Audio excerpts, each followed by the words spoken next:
ଆଜିର ଏହି କଳି ଯୁଗର ପ୍ରେମରେ ହାରିବାର ଅନୁଭବ ସତରେ ବହୁତ କଷ୍ଟଦାୟକ ହୋଇଥାଏ।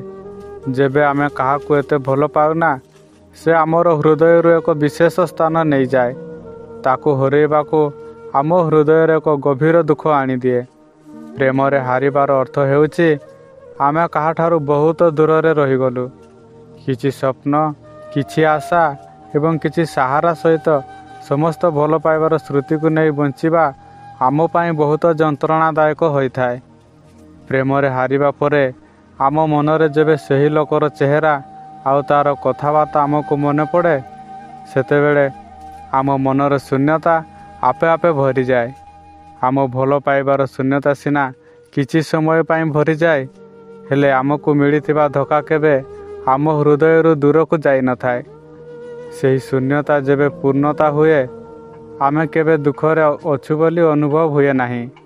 ପୂର୍ଣ୍ଣତାରୁ ଶୂନ୍ୟତା ହୋଇଗଲେ ପୁଣି ଆମକୁ ମନେ ପଡ଼େ ସେହି ମିଳିଥିବା ଧୋକା। ଆମକୁ ସେହି ମଣିଷର ସମସ୍ତ ସ୍ମୃତି, ସମସ୍ତ ମୁହୂର୍ତ୍ତ ଆଉ ତା ସହିତ ବିତେଇଥିବା ସବୁ ସମୟର କଥାଗୁଡ଼ିକ ଆମକୁ ବାରମ୍ବାର କଷ୍ଟ ଦିଏ। ଆମେ ସେ ସବୁକୁ ଭୁଲିବାକୁ ଚାହିଁଲେ ବି କେବେ ଭୁଲି ହୁଏ ନାହିଁ। ତାହା ଏକ ଅସରନ୍ତି ସ୍ମୃତି ହୋଇ ରହିଯାଏ। ନା ତାକୁ ଲିଭେଇ ହୁଏ, ନା କେବେ ବାହାର କରିହୁଏ। ସେସବୁ ସ୍ମୃତିକୁ ଛାତି ଭିତରେ ଚାପି ରଖି ଦୁନିଆ ଆଗରେ ହସିବାର ଅଭିନୟ କରି ଜୀଇଁବାକୁ ହୁଏ। ଏପରି ବିରହ କଥା କାହାକୁ କହି ହୁଏ ନା ସହି ହୁଏ, ବାସ୍ ଏକା ବସି ଲୁହ ଝରାଇବାକୁ ହୁଏ। ଆମେ ପ୍ରେମରେ ହାରିବା ପରେ ବହୁତ ମିସ୍ କରୁ ସେହି ଲୋକକୁ। ଯେଉଁ ଲୋକ ଦିନେ ଆମକୁ ଅଧା ବାଟରେ ଛାଡ଼ିକି ଚାଲିଗଲା, ତାହାକୁ ବାରମ୍ବାର ମନେ ପକାଇ ଲାଭ କ'ଣ? ଖାଲି ମନକୁ ବୁଝାଇବା ପାଇଁ ମନେ ପକାଇବା କଥା। ମନ ବୁଝିଗଲେ ଟିକେ ସାଙ୍ଗସାଥିରେ ମିଳାମିଶା କରିବା, ଏଇ ତ ପ୍ରେମରେ ହାରିଥିବା ପ୍ରେମୀ ଯୁଗଳମାନଙ୍କ ଜୀବନ। ଏମିତି କାହିଁକି ହୁଏ?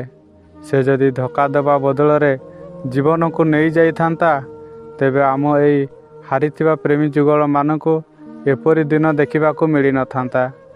ପ୍ରେମ କରି ଧୋକା ଦେବା ବହୁତ ସହଜ ଆଜ୍ଞା, କିନ୍ତୁ ଧୋକାକୁ ସହିବା ବହୁତ କଷ୍ଟ। ତୁମେ ଯଦି ପ୍ରେମ ସମ୍ପର୍କରେ ଅଛ, ତେବେ ସାମ୍ନାବାଲାକୁ କୌଣସି ପରିସ୍ଥିତିରେ ମଧ୍ୟ ଧୋକା ଦିଅନ୍ତୁ ନାହିଁ। ଏହା ମୋର ତୁମଠାରେ ବିନତି। ଶେଷରେ ଖାଲି ଏତିକି କହିବି, ଧୋକା ଦେବ ଯଦି ନିଜ ଖୁସି ପାଇଁ ସେ ଖୁସି ରହିବ ନାହିଁ।